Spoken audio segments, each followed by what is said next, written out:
Alrighty, welcome everyone. I'm Teeaboo, and I am here to continue our journey through Diebuster.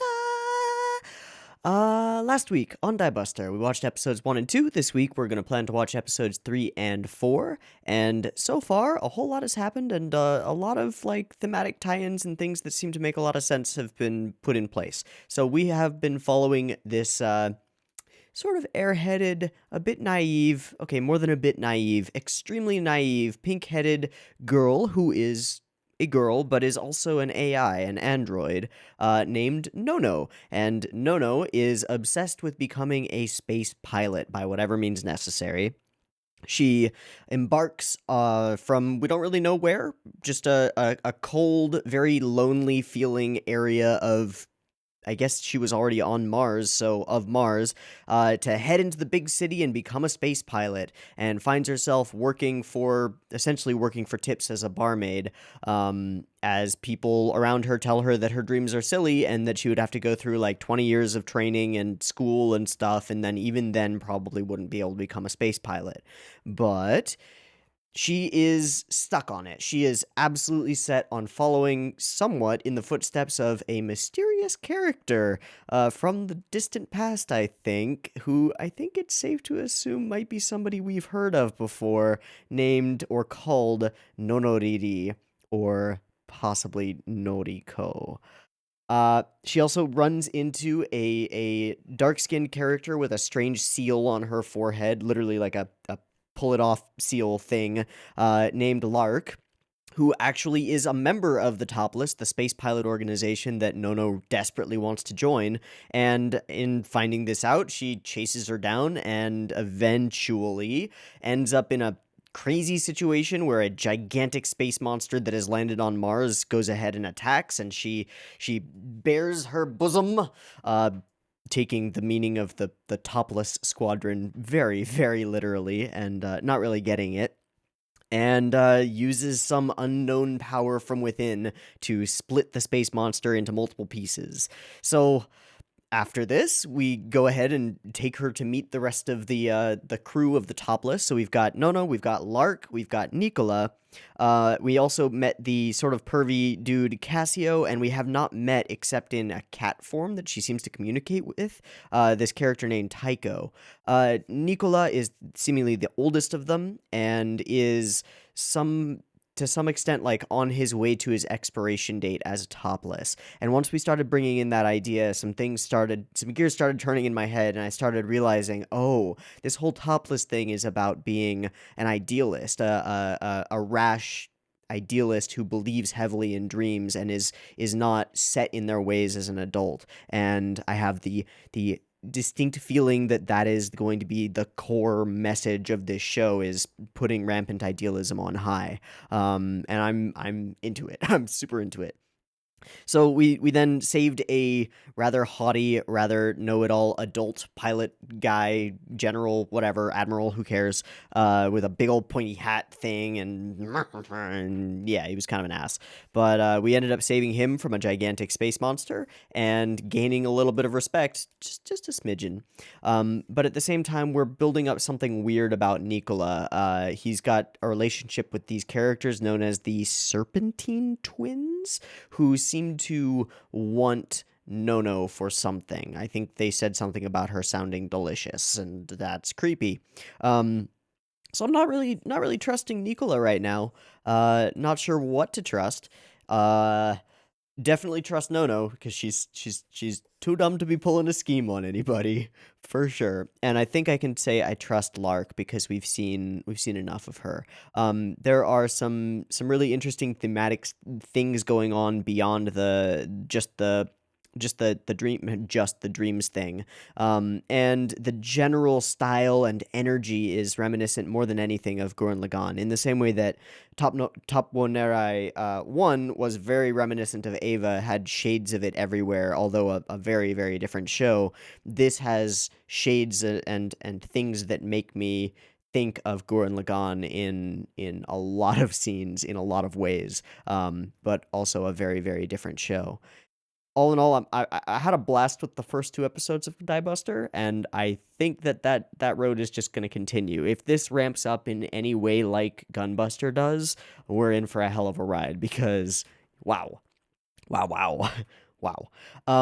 So far we've had like one big climactic battle every episode. I've got the feeling that we're going to continue on that thread. We're heading into episode 3 in Gunbuster. This was sort of the bit of a turning point when things start going weird and we start manipulating time, I believe was in episode 3 of Diebuster. So I'm expecting some things that I think I know about the show to be turned on their head, but I'm not sure in what way. And I'm looking forward to it. Yeah? Yeah. All right. So let's watch Diebuster episode 3 and we'll see what we see and talk about what we talk about, and that'll be it. One thing I wanted to note is that in the files that I have, the first 2 episodes are 27 minutes long each. The second 2 episodes are 29 and change each, and the third 2 episodes, the final 2 episodes, are 30 and 31.45 minutes long each. So these episodes just keep getting longer, and that's cool, but that's a lot of content. So we're gonna just go with 2 episodes per week, and that'll be good. In any case, let's go ahead and dive on into Diebuster episode 3. I once again am using the Nonoriri rip that's available on Nya if you're looking for it. That's the one I'm using, and that's the one we're going to watch. So I have episode 3 of Diebuster up and ready to go. It is at 0 seconds. There will be 2 versions of this reaction video. You can find a picture-in-picture version with the video up there in the corner, linked in the description, and a timer-based version up on YouTube. If you want to sync up your own copy of the Nonoriri or any other rip with the timer-based version, you're welcome to do so. Just get your copy ready because the beep beep timer to count you down will be coming at you right now.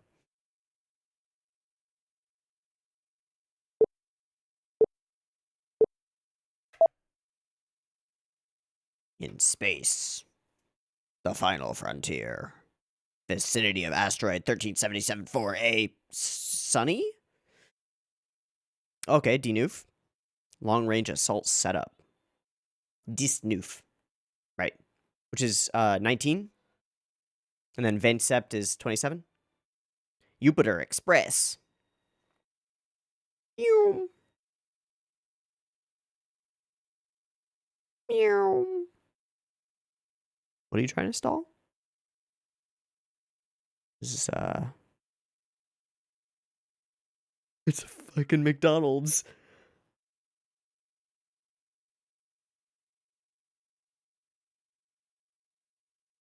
What the hell?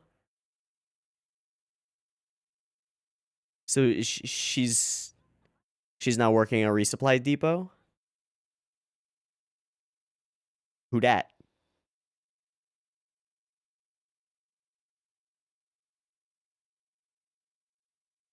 Soixante? Soixante. Whoa.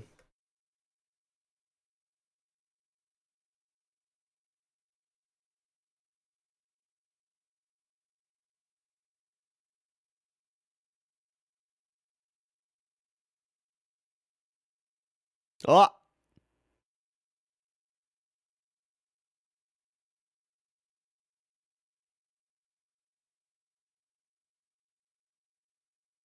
Oh, those are those Uchikaiju?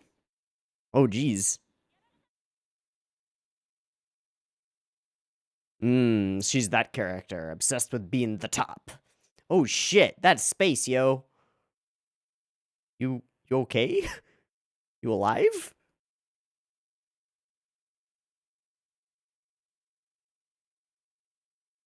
Oh.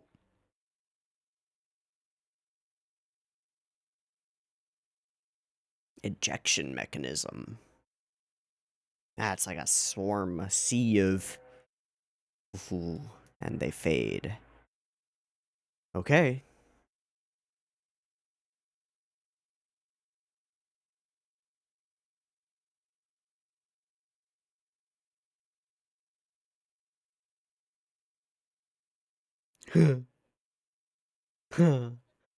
Top score. Nya.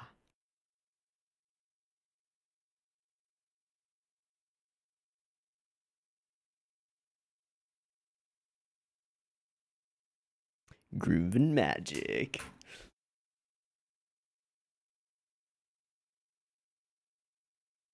I've listened to this a couple dozen times in the week that we've had.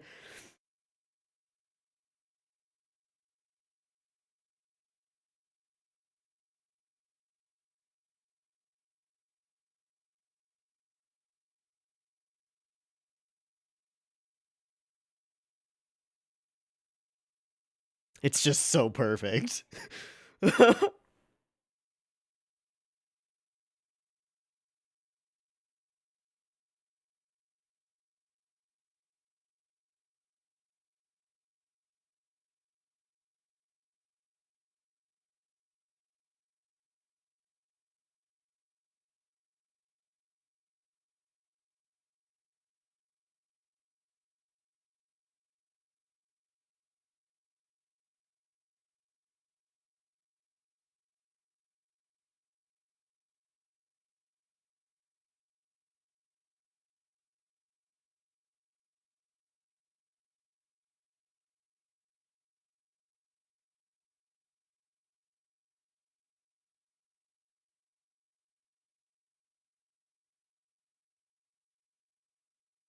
It's like one of the most fun OPs I've ever heard. I love it.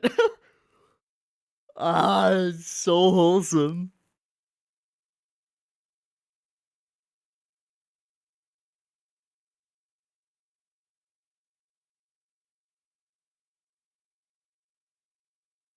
Okay.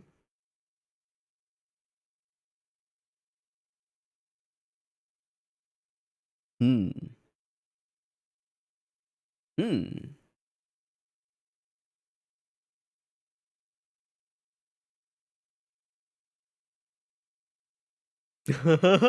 You'd have to be the top scorer.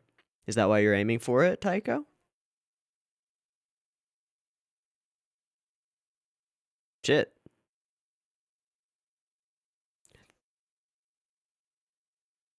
31 in entire world.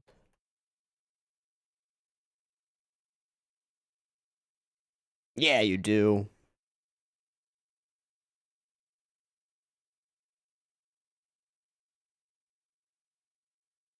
Ding.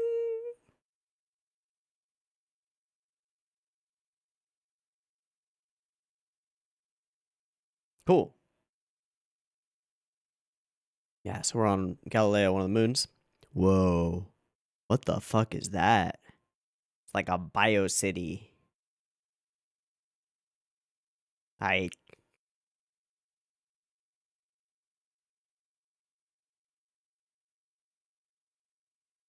hate the topless. Okay.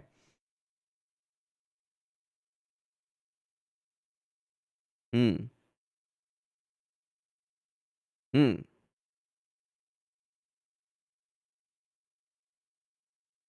There are a bunch more. Wow, okay. Vindu, 26. Got to sank. So that's 60.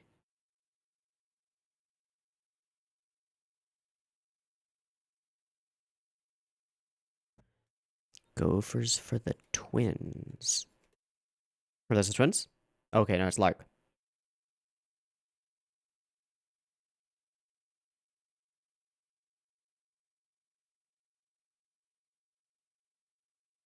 Candians? The only former topless. Okay, so he's aged out.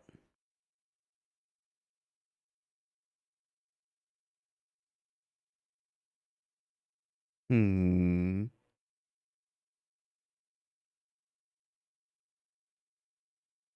Hmm. No, no. Yep. Boing!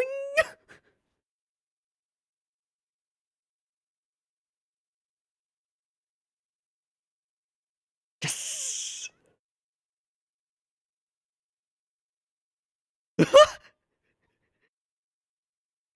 Pop. Mmm. Competition. Is that it?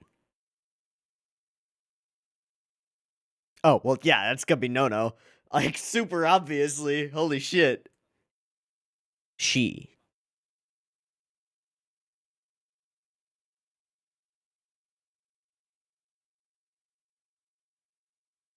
Contravenct? His selection criteria is different. Okay.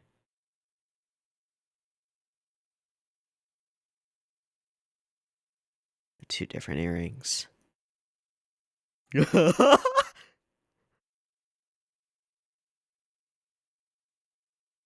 can't pilot any Buster machine. Damn.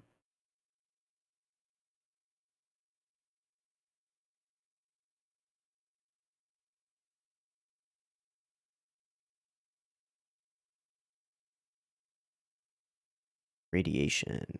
Okay. Focus on the earrings. You were out there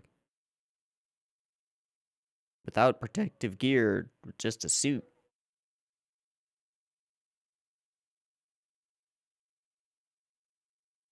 So is that 40/20 or 4/20? Oh, the earrings. Little brat. Who the fuck took them? Yeah, something important. Are her legs artificial? I just noticed that. Oh.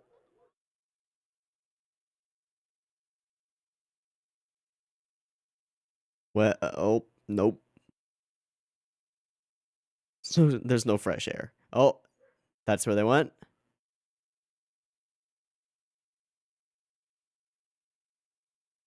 So that becomes the crucial piece of the mission. Hmm.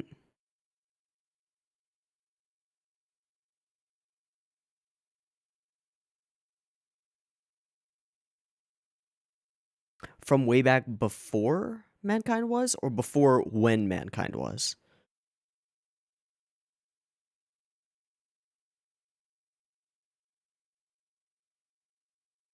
It's a hell of a city. Universe building, baby.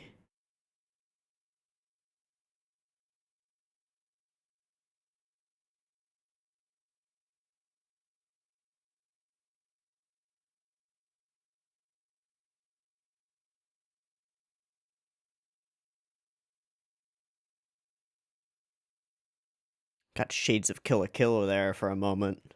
Not you. Yeah. Give me my fucking earrings. What is that?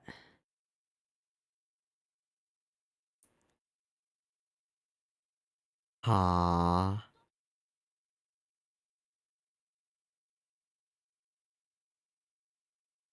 Huh? And her memory of this no. What does that mean?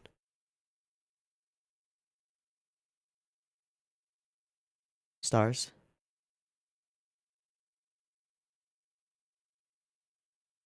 Oh, they've got no idea. And in a cross shape.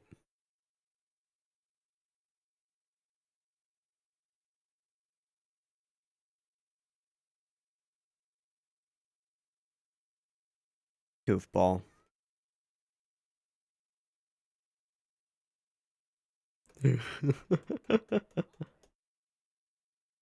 Turn around, I hate the topless.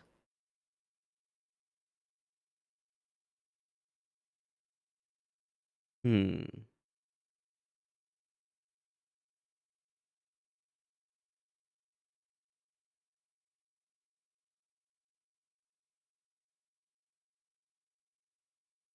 But are they sentient?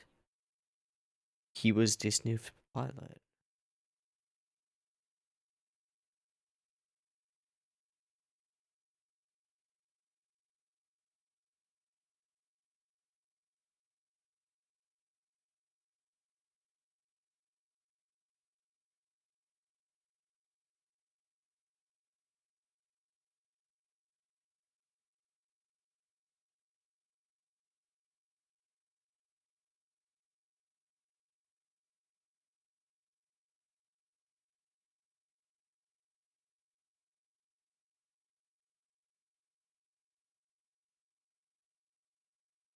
Secret circle.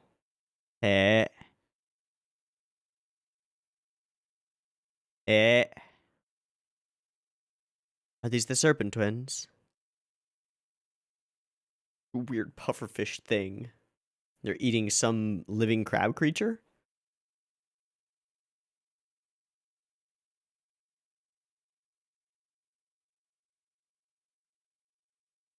There's a conspiracy afoot. Bath scenes! Yes? Yep.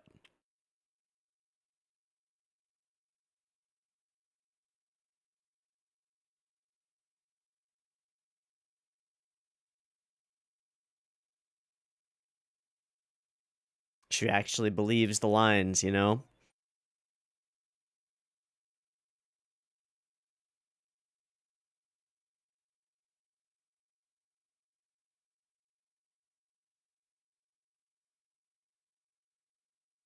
Ooh. No. Oh, there it is. There it is. It's like, no sound on that one. Weird.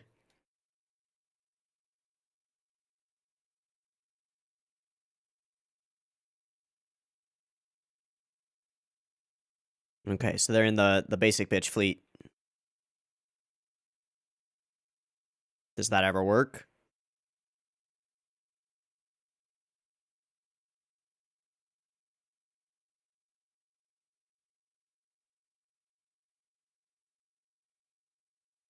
Oh.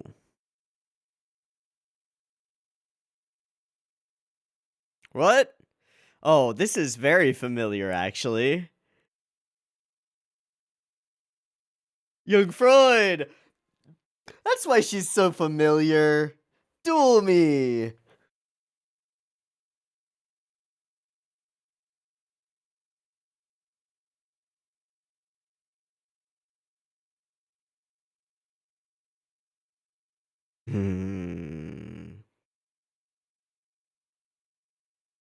Rage inside the machine. Oh boy.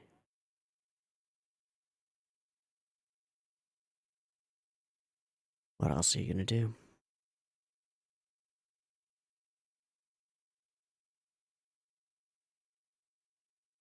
You don't know that.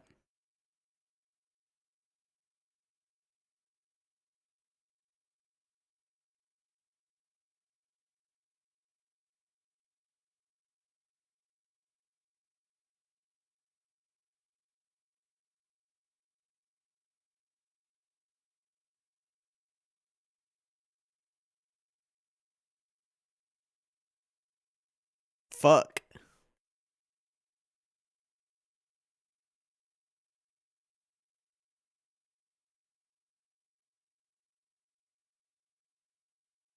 Hmm.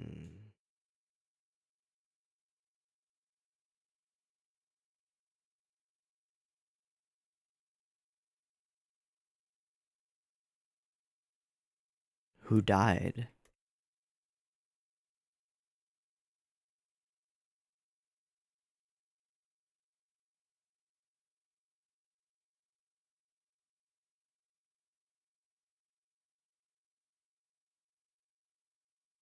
So a keepsake from someone she knew?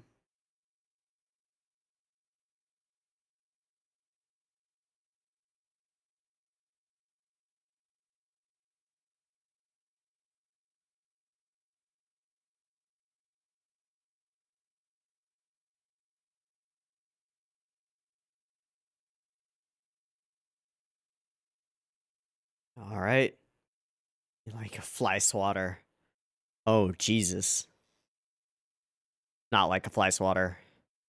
Uh.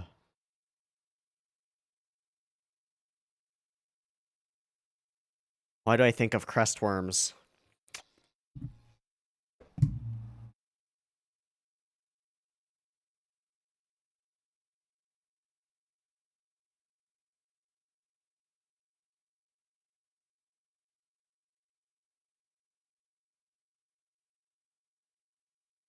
It's not working.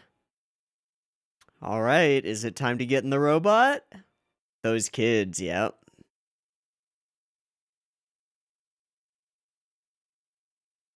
Can it save people? Shut up. I believe.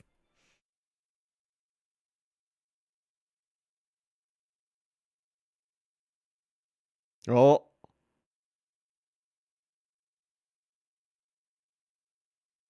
No, her legs aren't artificial. She's just wearing boots. Nailed it. Nailed it.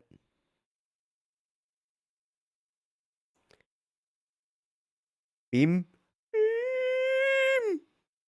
Fuck, yes.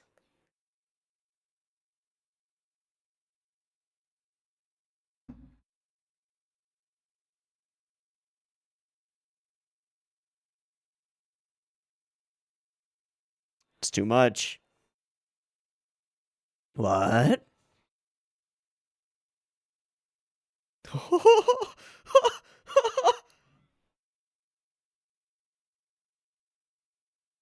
Ha.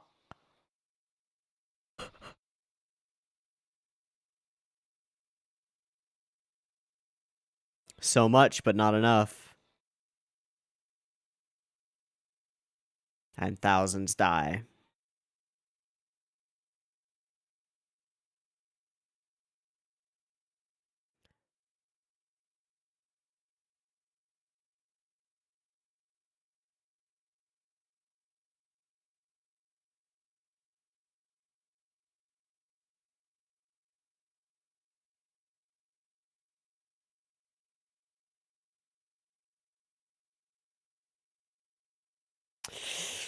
Ooh.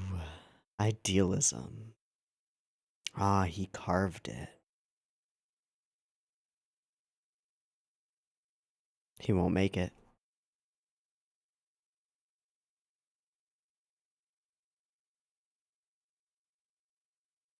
Fuzzy.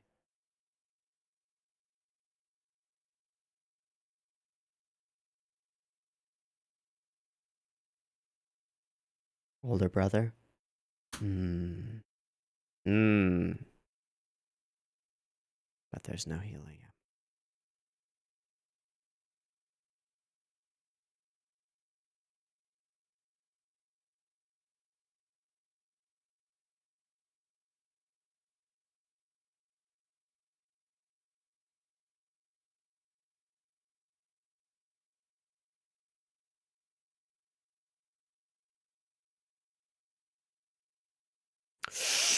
Oh!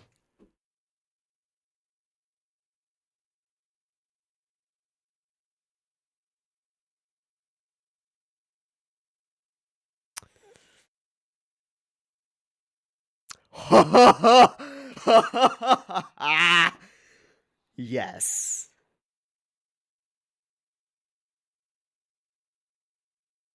You are worthy.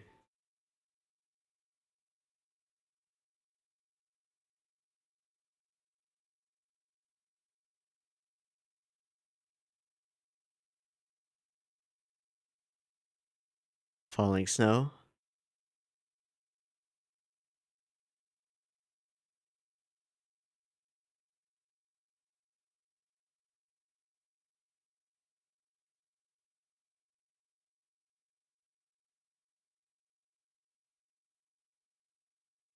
Get out there.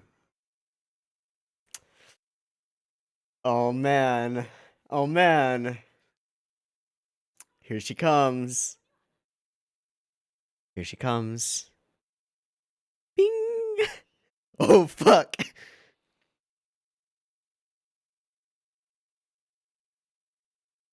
Ice. You know who it is. Yeah, hold on to that. Oh. Oh.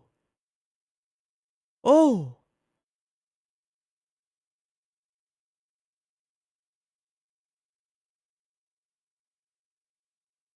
A reversal.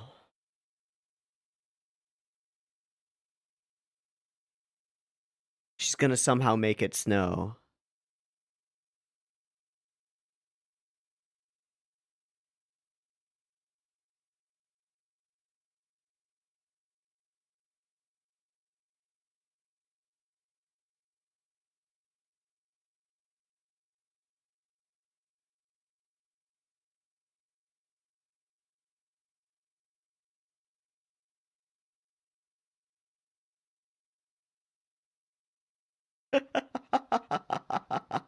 A tennis spike. Okay.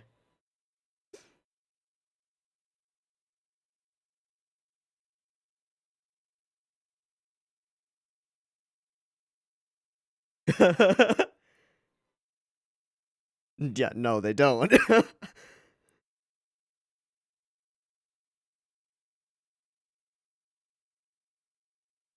A shattering of snow. And we'll cut to the kids.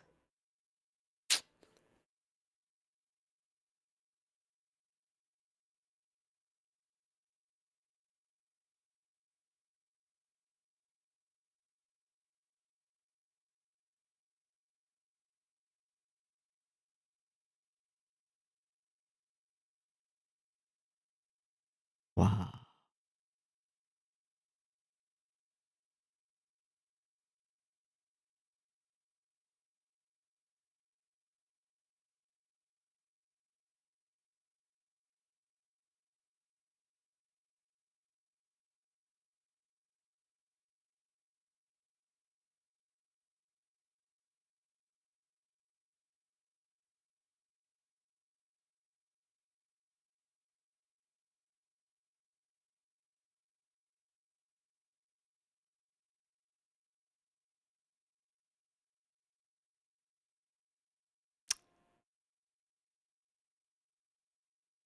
Nobody knows what will happen.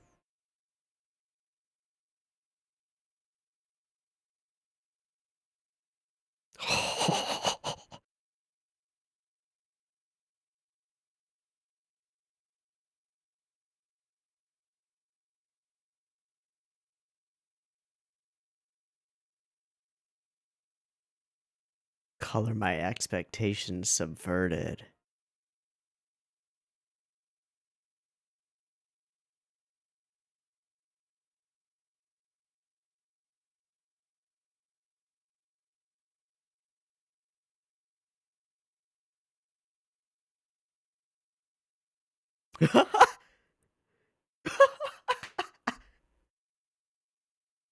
Oh, no, no. Hey, snowman.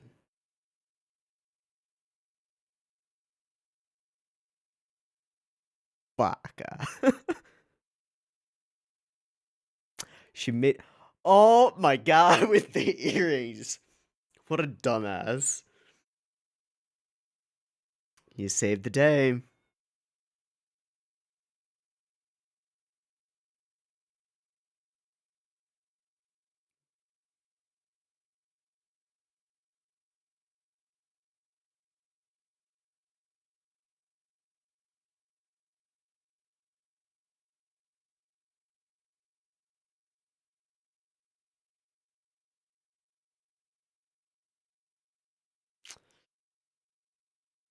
Really are.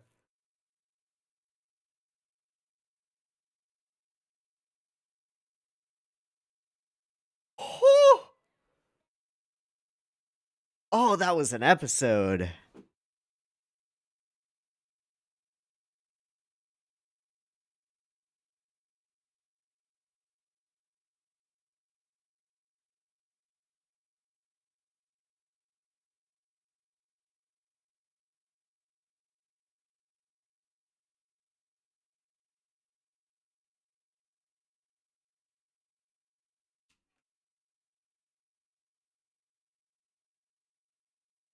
Translate.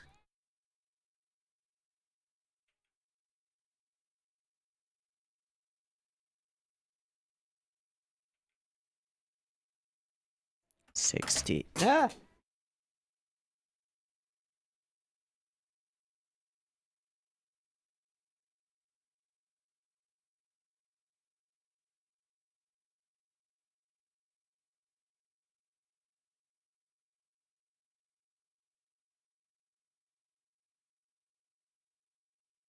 Oh, there's something. Or it's a preview, probably.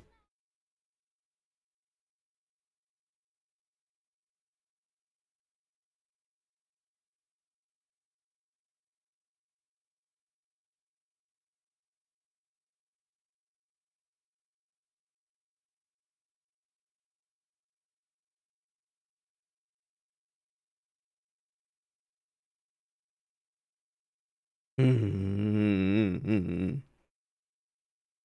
All right, I think it's just a preview. If it is, we'll stop because we're just gonna watch it. Yeah, just gonna not watch the preview because previews. Legend of the Galactic Heroes history. Yeah. Okay. I really like this episode a lot. Like a lot, a lot. It feels a lot more personal. I don't know. I don't know where to start talking about it either.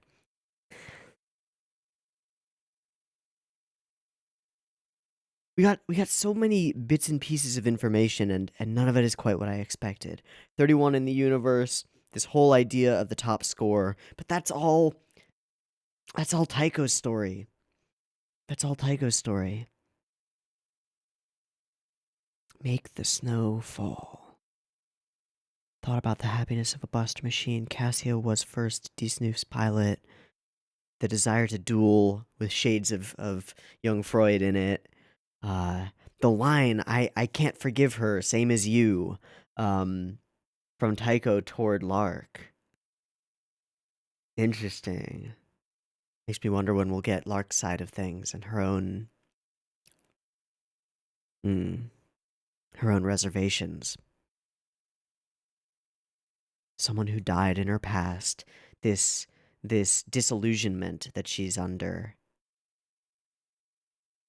But I think that the most amazing thing about the episode is the subversion of expectations. And you can consider my expectations completely subverted.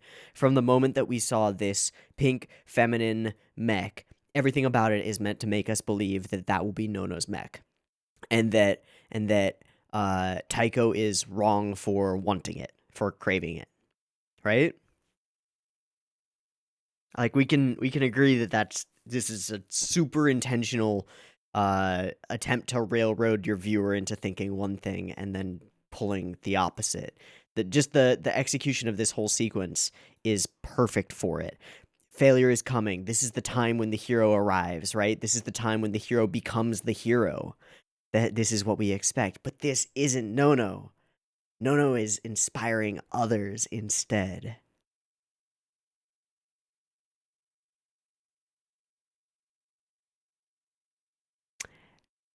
This moment where she slowly takes the topless are powerless, they can't save anyone, not even those children in the hospital. Just she slowly sets herself into the Gynax pose and just hits it hard. Oh, it's so good. And then she tells her the truth. What do you want to do? You want to save them, don't you? And then wait. The line is a Buster machine won't help. No, what? Where's the line?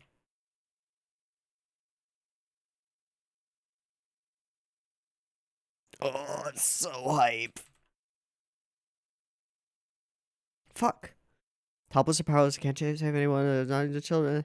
Boom. But there it is. A Buster machine won't lend strength to someone who can't believe in themselves. I think this is true about the universe. I really do. It's crazy and it's irrational, but I think it's true. Nono doesn't care. I mean, she wants the ability to be a pilot. She wants it more than anything in the world, anything in the universe. She wants that. And yet she steps aside. The machine awakens, seemingly for her, and yet she lets her pilot it. She lets her achieve that bit of what she wants. Not because she wants the top score, but because she does want to protect those kids. Wow.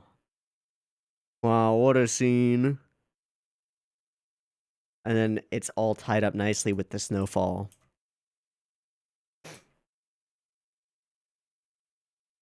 The Uchu Kaiju are creepy, the explosions are dope, and the reveal here that those are Nono's hands that she is waiting behind.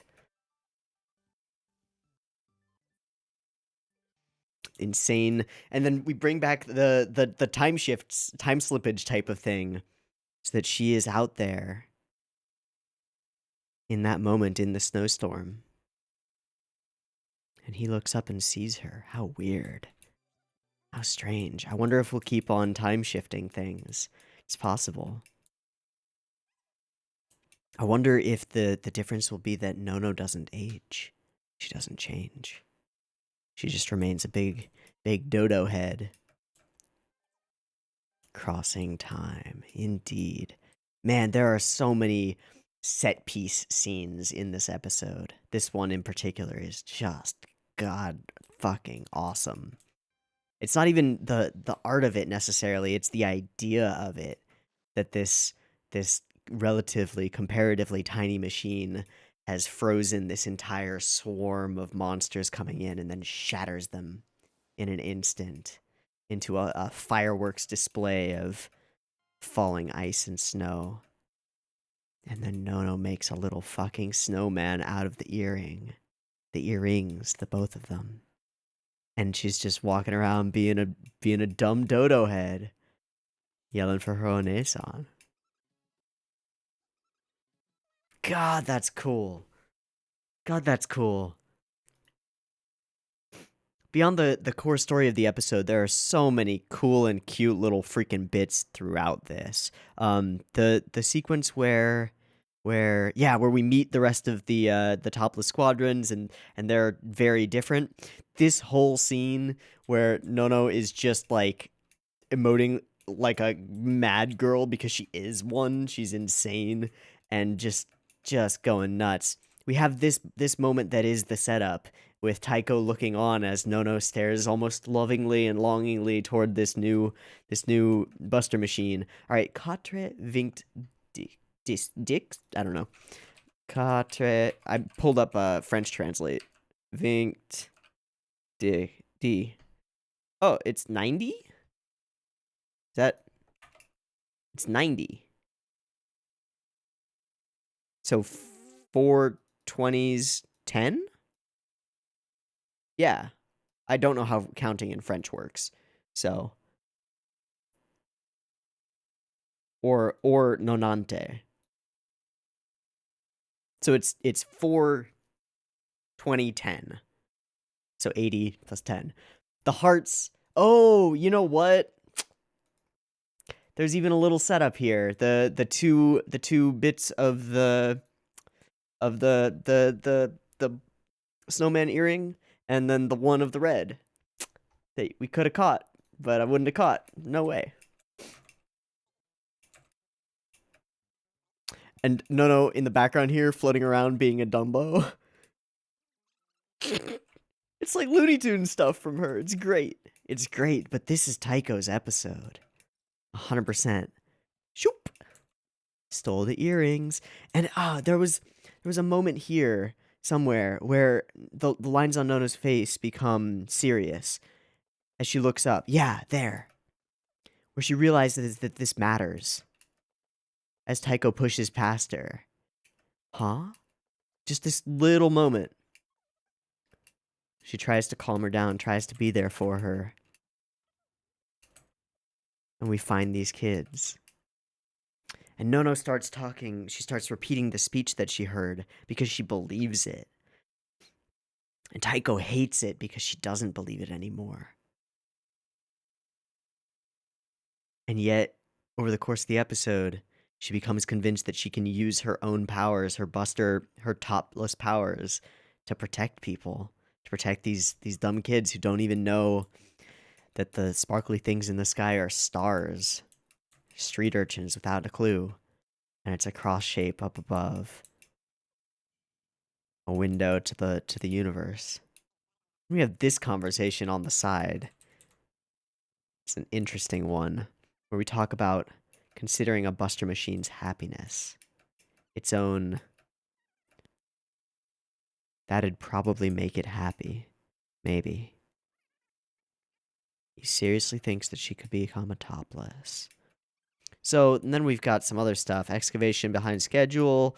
I think these are the Serpentine twins. They're real weird looking, but they're clearly topless themselves.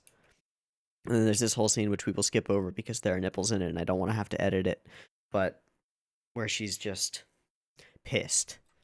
And then there's the line to Lark, like, I can't forgive her either. I can't forgive her, same as you. Dodo Head is in an unusual huff about not losing out to you. Yeah. Digging yourself deeper. Yeah, I can't forgive her, same as you. For what? For her idealism? I think so, but I'm not sure. Oh boy, this was such a good episode. This was such a good episode. I mean, honestly, almost had me in tears as we came to the climax. These are the things that get me. And Gainax and Trigger are some of the only studios that can do them right. It's the uplifting stuff that gets me teary eyed more than sadness or losing characters or character deaths or anything like that.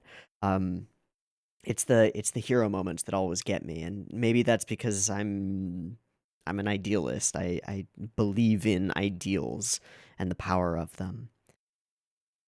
I feel like the Buster machines themselves are allegorical for the idea that we have the ability ourselves to manifest powers beyond ourselves and change the universe around us just by nature of our thought. And I don't mean it in terms of like magical realism or anything. It's not quite what I mean. But I think that something weird about the luck of the universe is that when you really believe you can do something, you usually can. And when you have a hint of doubt that maybe you can't, you usually can't. It's simple and it's weird, but I think it's true. And I think that the machines here are an allegory for belief and belief in self. And the power that belief can manifest is far beyond what you think you're capable of. It's weird. I don't know. In any case, I think that wraps up my preliminary thoughts on Diebuster episode 3. So let's go ahead and take a quick break, do a syncy thing, and come back and watch ourselves another episode of Diebuster, which I'm sure will be also pretty interesting. So I will see you in a moment. Peace. All right, welcome back. We are good to go for episode 4 of Diebuster.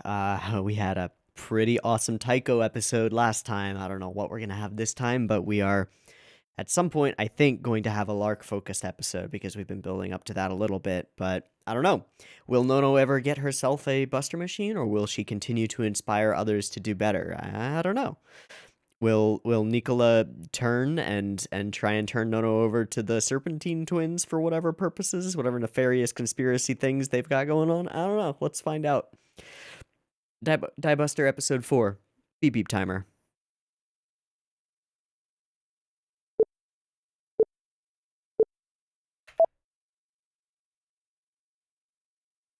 48th moon of Saturn, Titan. Now we're on Titan. Okay. Ah, the excavation site. What are we excavating?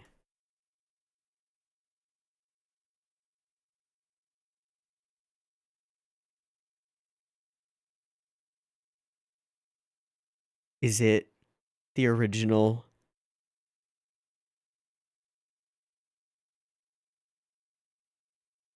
Is it the original? Or is it the big one? Oh, hi. The general chairwomen.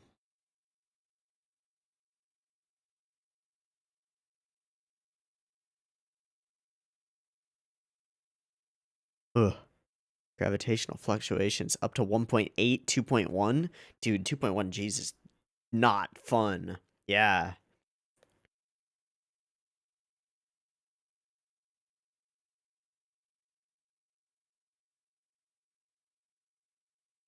That's real familiar.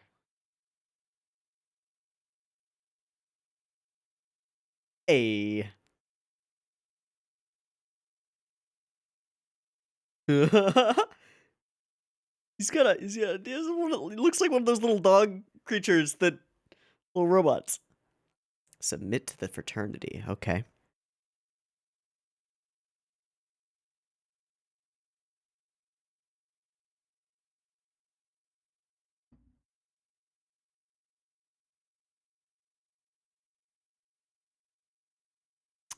All right.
Mm.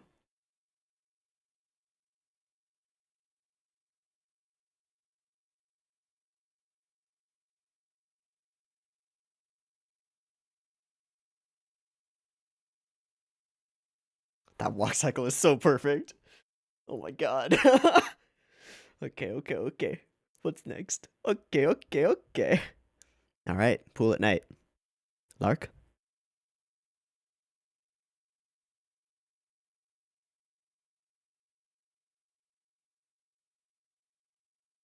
Hmm.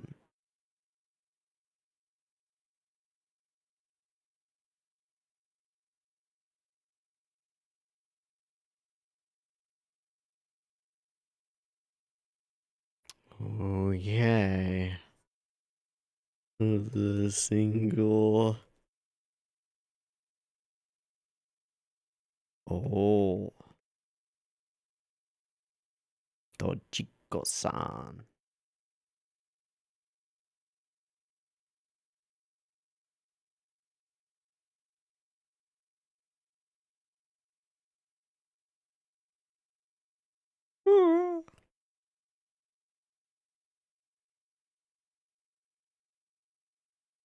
Oh.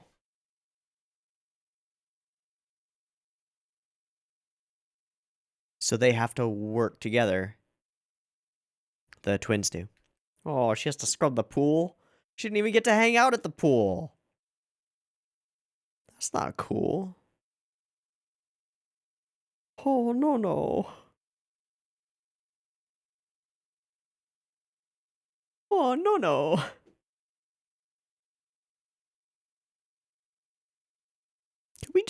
Can we just get Nono a Buster machine, please? I'm sure Christmas is coming up soon, right? Twins. Jesus. They are ravenous for meat. What the fuck?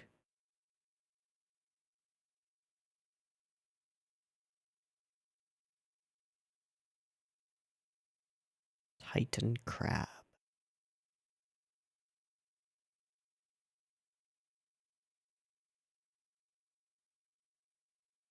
Become like no Riri. Fluctuate. Oh, look, it's got a gigantic pink cross shape on it. I wonder if they will find a Buster machine for her there. Hmm.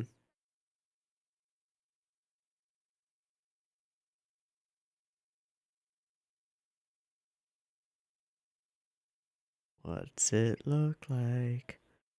Oh.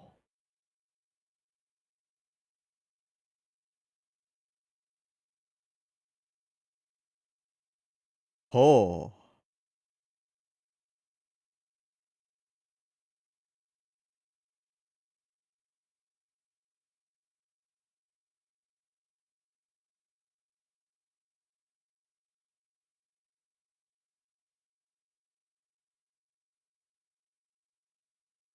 Oh. Beyond the. Whoa.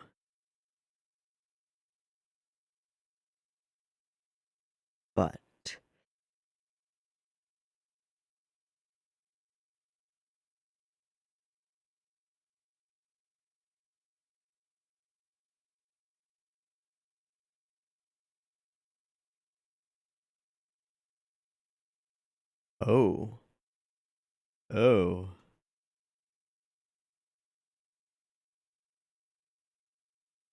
The secret behind how they're able to maintain their toplessness.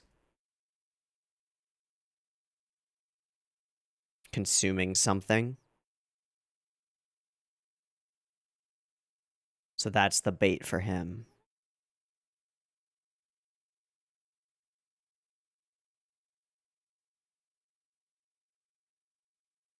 That's an alarm.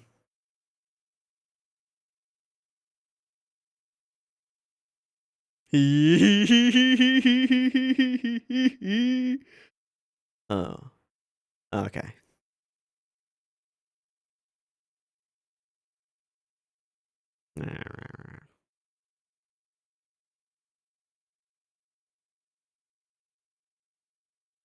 Stark white, horrifying.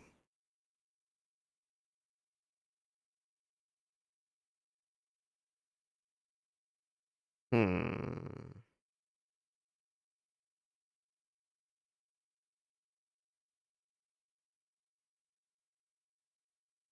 The big one.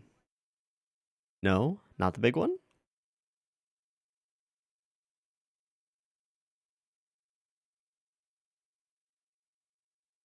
Get out of our hair. Train 33. We believe in you. The different outfits.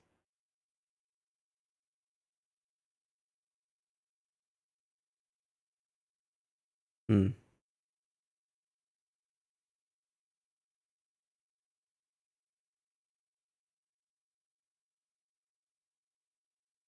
Got our earrings back. Because they're near the original.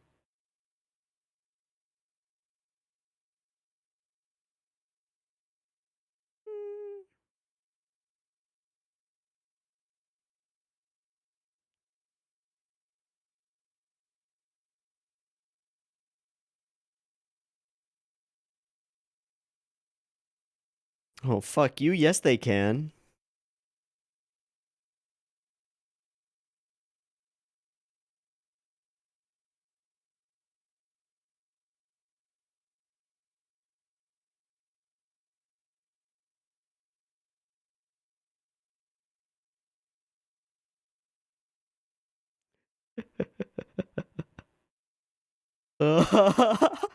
Whoops. You goofed.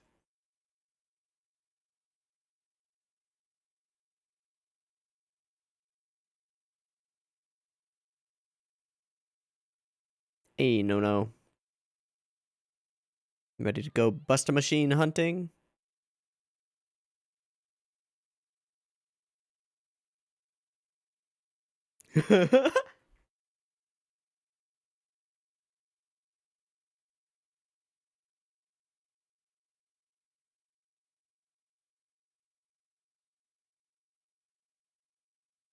Aww. That was a little close for comfort. Jesus.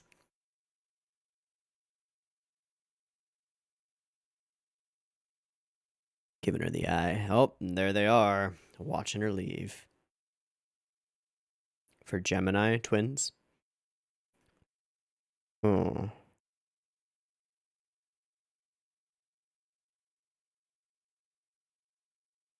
One toothbrush. And a different empty bed.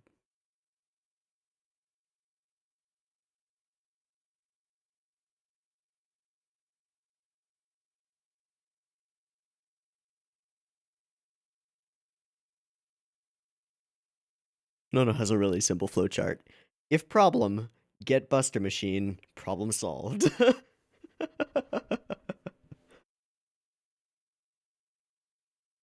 Oh, no sound at all on that one.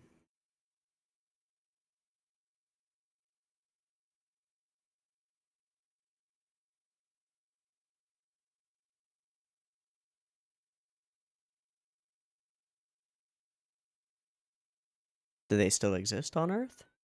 She said is.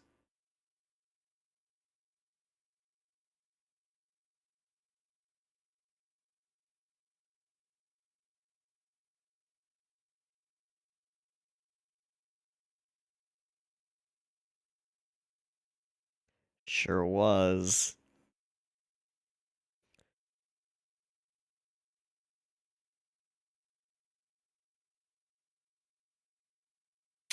I don't know. I don't know, man. Yo. What a moment. That was dope.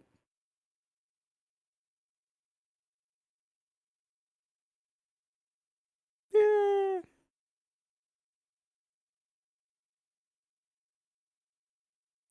Brush your teeth while she does laundry. Nice. Gave him a heads up. Gotcha. Oh. You're arriving at the... Oh, damn. It's a big empty airport. That's a very specific feeling. I love it.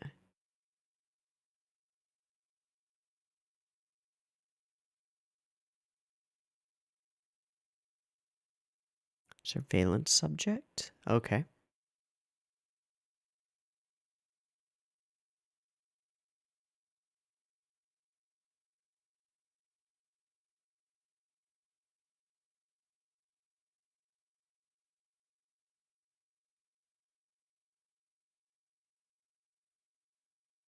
Is it gonna be a very familiar boy?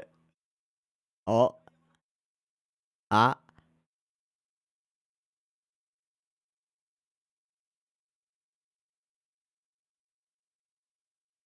Awakening all of it.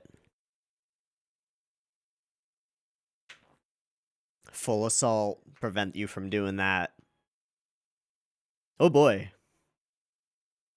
All flights canceled. You're stuck. Casio? Come to meet her at the airport?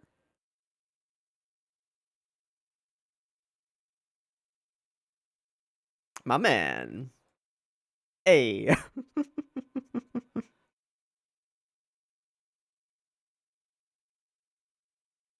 It would seem so.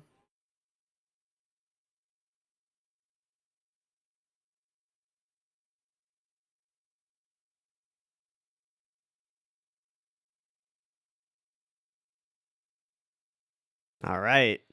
Let's do this. Big fight, high stakes. Oh, Jesus. There are too many of them. Toward Pluto. They're not going to Titan? Huh.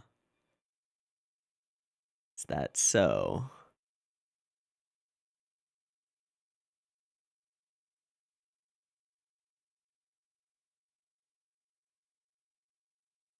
Hey, they're here. Oh, jeez. Oh, jeez.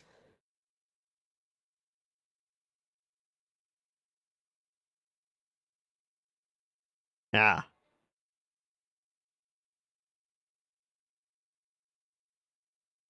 The robot girl bait. Oh.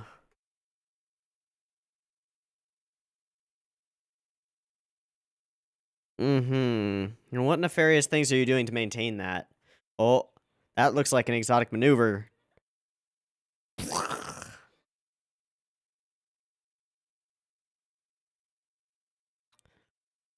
Wonder who it is, or which one it is. Oh.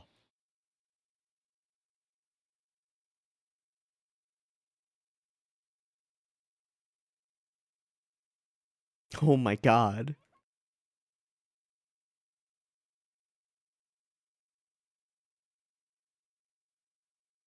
Ugh. Ugh. That's a lot.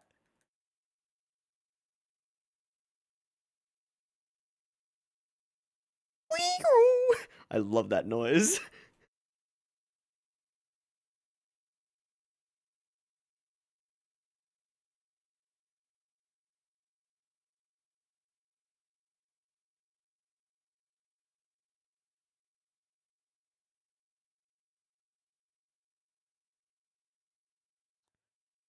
Eh?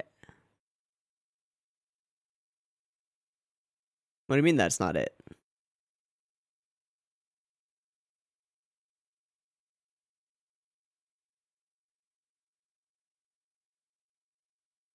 That's an Uchukaiju.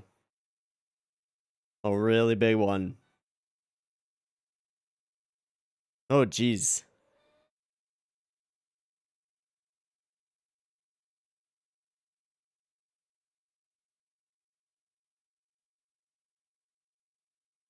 Eh. And they're attacking it? Eh? So it's not... Eh?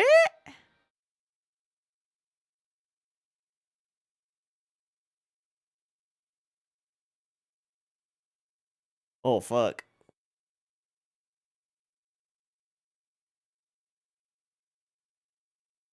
Alright, I'm confused now.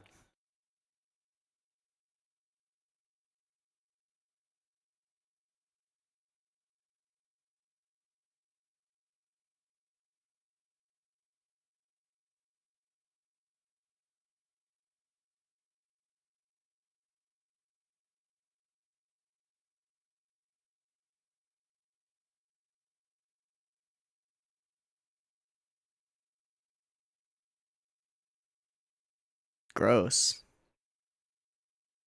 One of us? Are they Uchukaiju?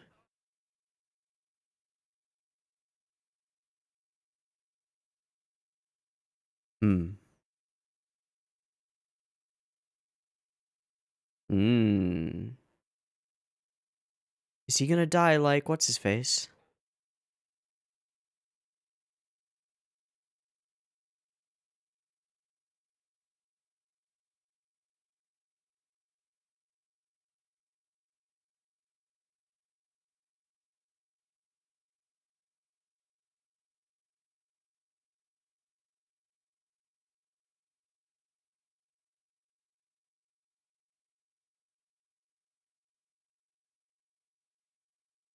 Hmm.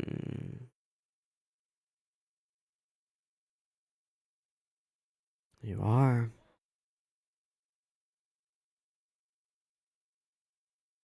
He stuck it to his head.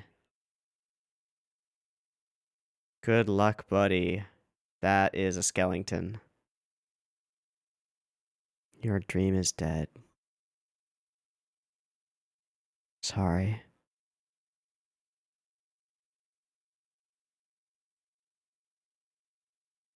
Aww.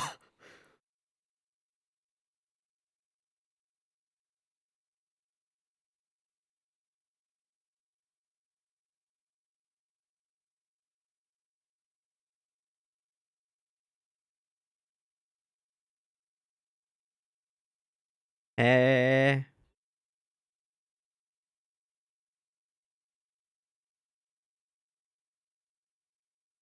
Ow. Oh, fuck. Uh-oh.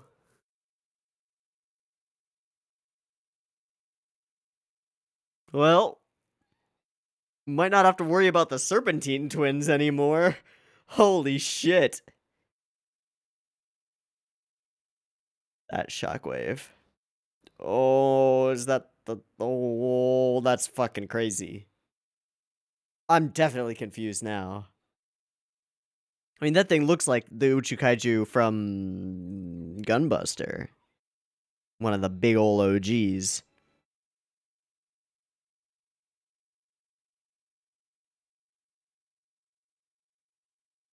Jesus.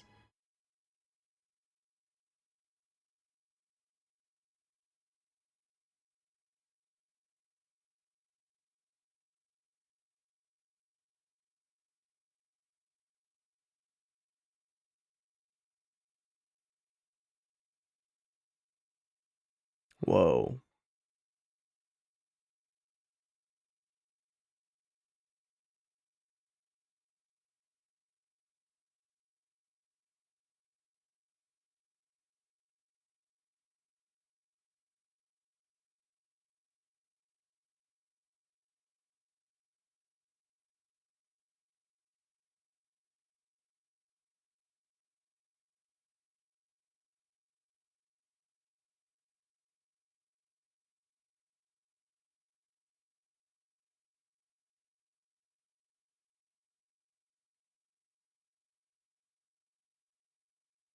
Now that's an interesting question.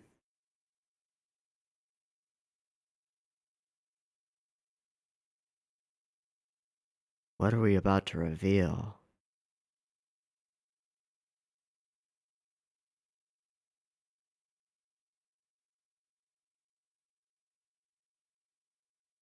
Robots?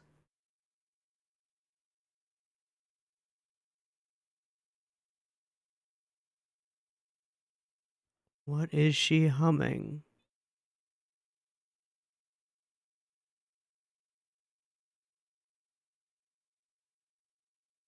Is she controlling them? Oh. Code.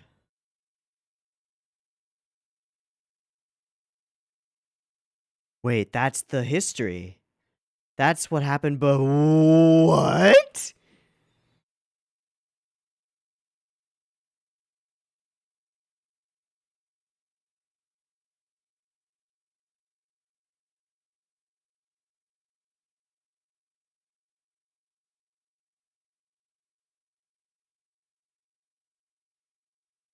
What the fuck did I just watch?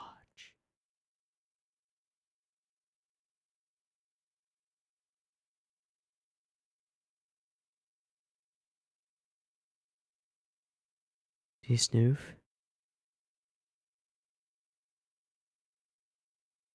Hello, big one. Hello, no.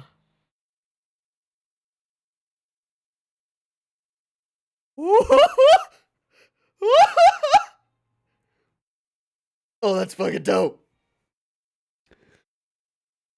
She is a Buster machine herself? I don't know. I don't know anything.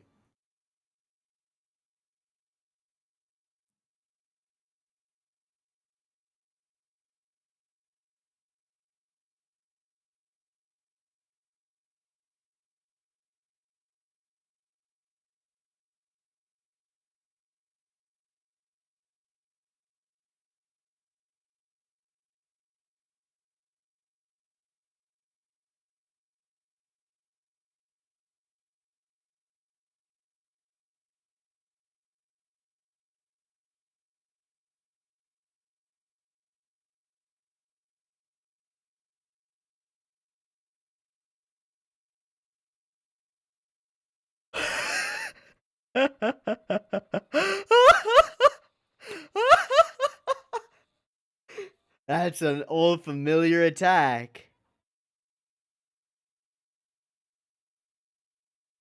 The true top.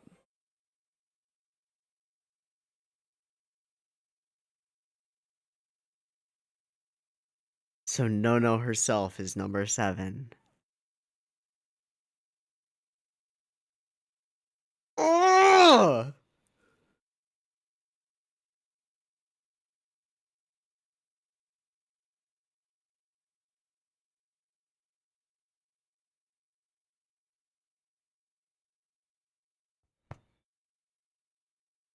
Beam? Oh!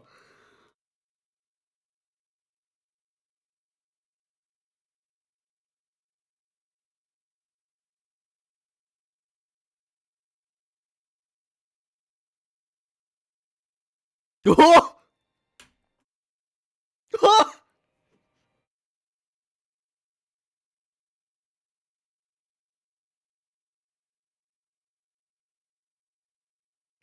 Yes, yes. Yes, yes. No, no, no. Yes, yes.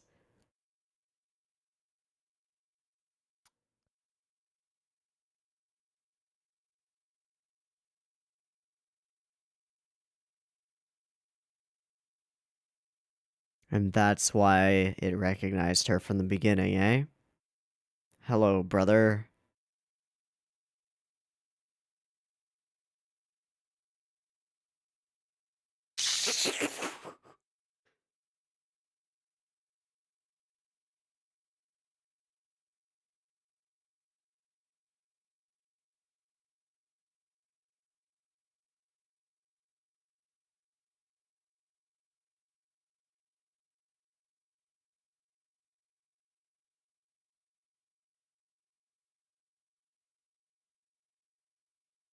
So Buster Machine number 6 was the big one, right?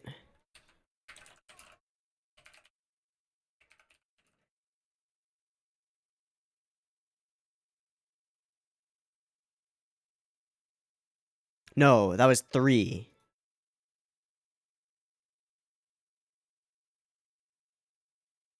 So she's a couple generations later.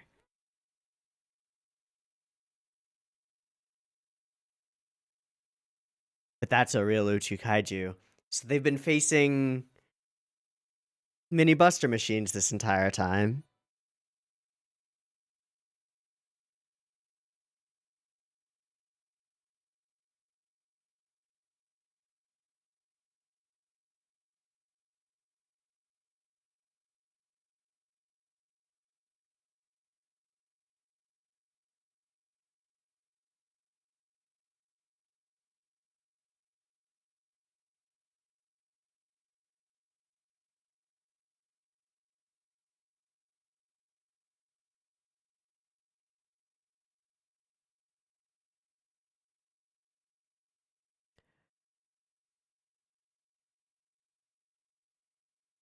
And preview. Okay. What a dope finish. I will admit I'm still confused by some things. So I'll just talk out what I think happened. Nono has always been Buster Machine number 7, a sentient, possibly the first sentient of them, and is in command of these legions and legions and legions and fleets and fleets and fleets of other mini Buster things that are the space monsters that have been running rampant and out of control that they've been fighting. Nobody has seen a real Uchu Kaiju for a long, long time, and they just awakened one in the center of Titan, where it had fallen. One of the ones that's familiar to us from Gunbuster, a real one. And it seems that the two Serpentine twins were human-ish at some point, but they've been surviving for 10,000 years and maintaining themselves as topless by consuming the flesh of Titan crab or essentially eating Uchu Kaiju. They're contaminated as fuck, and now Nicola is too, probably. But they just got evaporated, right? They just got vaporized, so they don't matter that much anymore, do they? Probably not.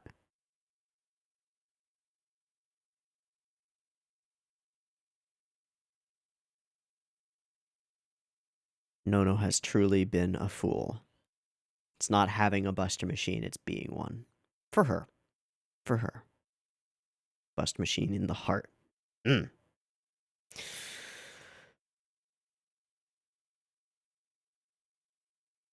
There are some scenes at the end of this episode that just hit absurd levels of hype. This moment when her hair starts to wave and they all sit around her just looking. She claps her hands together. They begin to produce code. And then an image that we've seen before. A recreation of the explosion at the center of the galaxy from Gunbuster. And they all change their color to be like extensions of her glowing hair. And then she claps it into silence, right? Oh. And she's gone. And they're gone. And here at the last moment, as this giant Muad'Dib worm opens up and gets ready to fire, sink.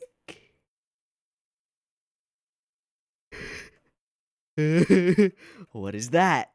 And then from below, just as the original Gunbuster up from the ship, she appears. She rises. Oh!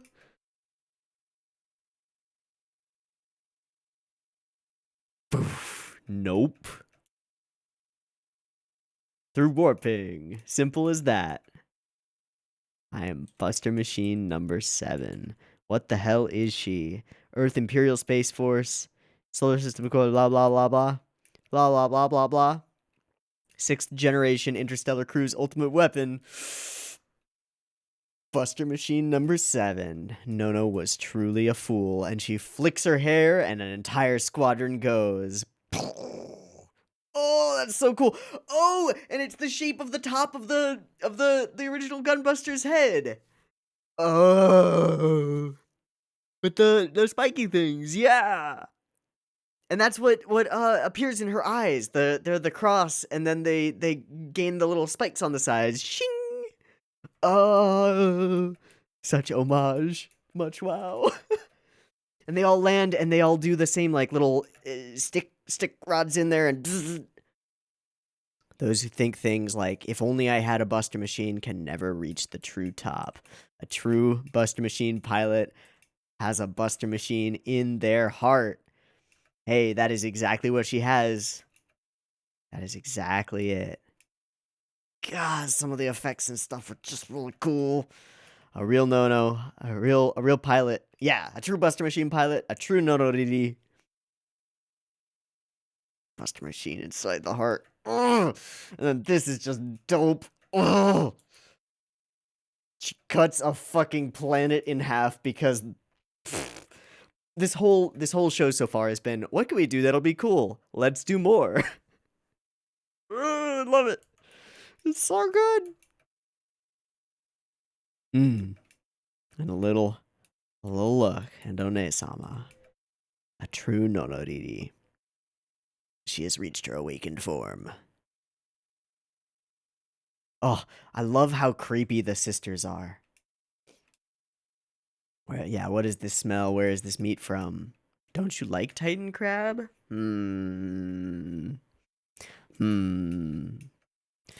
Oh, poor Nono.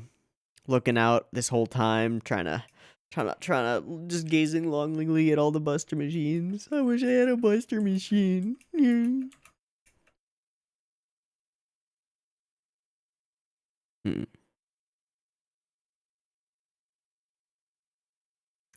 God, that is so perfectly creepy. And they always look like they're wearing masks, because of the way that their faces are outlined. So when we get up close there and we see the wrinkles on their faces, it's like, oh, they're real creepy. This is real blah. Ugh. But he believes that it's a way for him to maintain his toplessness, right? Somehow. It's weird. I love the starkness of this white interrogation room. It's pretty cool. And then they send her off on a mission to pull Uchukaiju away. But they don't really know what they're talking about, don't really know what they're dealing with. I love that the pool is almost identical to the pool that we saw in Gunbuster. Some similarities remain. This little moment is very cute. Ugh, they are so perfectly creepy. Some of the simple scenes here, like the cut to one toothbrush, it's just great. I really like this scene too. I don't know why, but I really like it. And then the contrast with being alone, it's not as fun, is it? Oh, and I love this scene. I think I said something in the first couple of episodes that we watched about like capturing moments that feel real and feel like they come from experience. I've arrived at an empty airport before. I think it was probably in the middle of the night or something, and it was in like a weird time in a weird town or something. I don't know where it was. But I've arrived at an empty airport and it's so stark and uninviting. And so weird to be walking through such a huge public place alone. It's got a feeling to it. Truly out on your own. Yeah, everything starts going wrong, and so we're just waiting for Cassio to show up, and he does. Get a gunbuster pose of sorts from Nicola, but nothing like the one we get a little bit later. And they're congratulating themselves until things start going weird. Things start going wrong. And the monsters keep coming. There are too many of them. What are we going to do? And then we see this. And boy, oh boy, is that familiar. Looks like one of the big ones. One of the leaders of the Uchu Kaiju fleet, you know? And man, they are not ready. And it is destroying the other space monsters. That's why they think that it's on their side, but they're not space monsters. They're buster things. She is the admiral of the fleet. That's fucking crazy. I thought for a moment that we were going for something with Cassio to pay homage of sorts to Smith, but not at all. He's very different. He's someone whose dream has died as he aged and won't come back.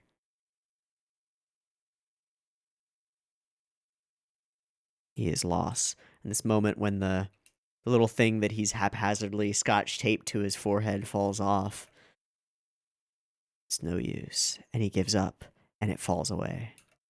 Gives up for real. He was still holding on to it. Just a little bit of that spark still in him. But no. Yeah, and then this moment when it turns around on them. Blah. Huh? Wait a second. Uh-oh. We might have just fucked up. Yeah. And it's all a failure, Nicola. Nicola bathed in red. He put his trust in the wrong place. Not in himself. His trust in something that external that he thought could give him the power. Maybe it could. Oh, and then shing. Fucking awesome. You don't need a buster machine, Nono. You've got one in your heart. A true Nono DD. I love this ending sequence. This is so cool. Oh, and the whole aesthetic, the glowing red orange hair and the scarf still on her neck. Oh, it's so cool. Oh, it's so cool. It's like Gurren Lagann rule of cool to the max stuff going on here, and I love it. Oh, it's so good. Okay. This was a dope pair of episodes. One with a really touching, really interesting moment. One with a hell of a hype train and a big ol' reveal. What's next? Well, I guess everything that everyone thinks they knew about space monsters has been wrong for a long time, so have to figure out what the real threats are, if there are any, and see what people think about Nono now that she's revealed that she is a sentient buster machine, although they all seem to be sentient.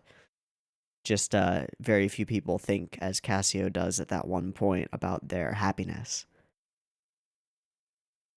Nono has also realized that she is herself a fool. And if there's one thing more powerful than unrestrained idealism, it's restrained idealism. Jumping off the deep end, but making sure there aren't rocks under the surface first. If you can be an idealist, be topless, and still make plans, you're a real powerful force in this universe. I think that's where Nono's going. I'm excited. Alright, that's gonna be it for me. This has been Diebuster episodes 3 and 4, and they did not disappoint. These were really cool. I like this show a lot. There's only gonna be one more week, but that's okay. That's cool. Then we'll move on to other older OVAs and stuff. Yeah. Alright, I've been Teeaboo. This has been Diebuster. I hope you've enjoyed it as much as I have. Let me know anything that I got wrong that isn't like a spoiler for the next couple of episodes. I'd like to continue to go into them blind. But if I'm totally misinterpreting some of the things in especially in this episode, or if you've got just like a more nuanced interpretation that you want to put forward, throw it to me in the comments. I do read them. I would appreciate that. That would be really cool. So yeah, anything you want to say about Diebuster, let me know. That'd be cool. Alright, that's it for me. Peace.